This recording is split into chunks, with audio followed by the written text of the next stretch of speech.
All right, so this is a behind the scenes of what a lash fill looks like. What do we do in a lash fill and what are the steps? First thing is I always give the lashes a good brush through to get them nice and groomed and organized. And a lot of times a good brush through will actually plop off some grown out or loose lashes that may be there.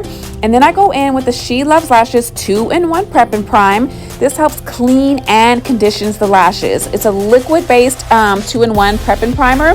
So I always dab off a little of that excess solution so I don't oversaturate the lashes. And I always go in with a microfiber wand. That way it's lint-free and I'm getting in between and all around the lashes, the natural lashes, the base of the extensions to really help clean, remove excess oils, dead skin, debris, while at the same time conditioning them. Because a lot of primers have heavy alcohol content and can dry out the lashes, but not our prep and prime. It cleans and conditions to give a way better bond with the lash glue and helps improve retention.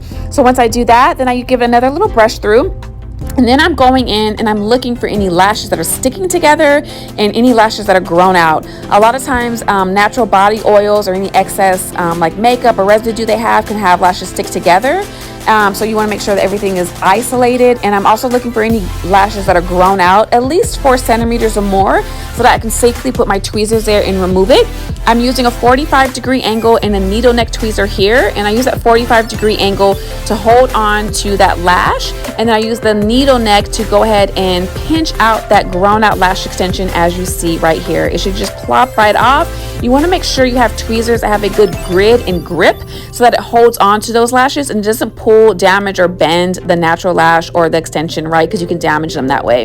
Again, I'm going through, sometimes lashes will fall off as you're grooming, as you see right here, looking for any stickies, any grown out lashes, and this is the pinching method that I use.